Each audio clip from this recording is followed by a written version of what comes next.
کے حوالے سے جانتی ہے، لیکن انہوں نے کئی ایسی خوفناک انوینشنز بھی کی تھی جن کے بارے میں یقین لانا کافی مشکل ہے۔ 1896 میں انہوں نے غلطی سے ایک ارتھ کوئک جنریٹر بنا ڈالا تھا جس کی سائز اتنی کہ وہ پاکٹ میں بھی فٹ آ سکتا تھا اور نقصان اتنا کہ بڑی سے بڑی بلڈنگ کو بھی ہلا دیتا تھا۔ اس ڈیوائس کو انہوں نے اپنی لیبارٹری میں ٹیسٹ کیا تو پڑوسیوں کو لگا کہ ارتھ کوئک آ گیا ہے اور وہ ڈر کے مارے باہر آ گئے۔ پھر ٹیسلا وہ ڈیوائس لے کر کسی انڈر کنسٹرکشن بلڈنگ کی تلاش میں نکل پڑے۔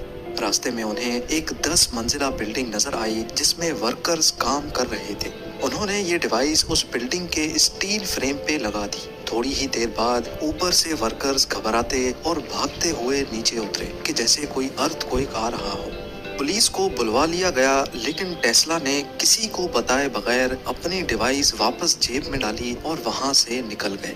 ان کا کہنا تھا کہ تھوڑی دیر اور اگر یہ ڈیوائس وہاں لگی رہتی تو پوری بلڈنگ زمیں بوس ہو جاتی۔ یہ بات انہوں نے خود ایک انٹرویو میں قبول کی تھی۔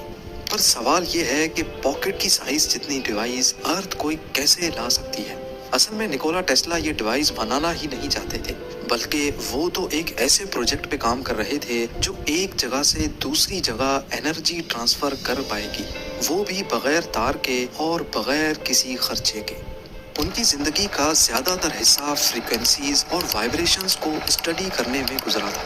وہ اس فیلڈ میں وہ کچھ بھی دیکھ اور سمجھ سکتے تھے جس کو ان کے بعد کوئی بھی اس انداز میں دیکھ یا سمجھ نہیں پایا۔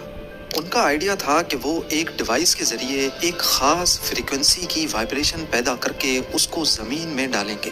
یہ وائبریشنز زمین میں موجود پتھروں سے ہوتی ہوئی کسی دوسری جگہ پر پڑی ریسیونگ ڈیوائس سے کیچ کروائی جائیں گی، جو اس فریکوینسی کو ڈیکوڈ کر کے انرجی یا پھر الیکٹریکل کرنٹ میں کنورٹ کرے گی، ٹھیک اسی طرح جیسے کوئی ساؤنڈ انرجی ویوز کی صورت میں ٹریول کرتی ہے۔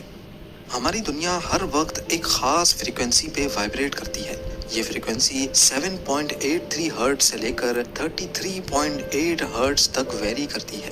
ٹیسلا کا کہنا تھا کہ اگر وہ اس چھوٹی سی ڈیوائس کو ارتھ کی وائبریشن پہ سیٹ کر دیں تو پوری دنیا میں تباہ کن زلزلہ بھی آ سکتا ہے۔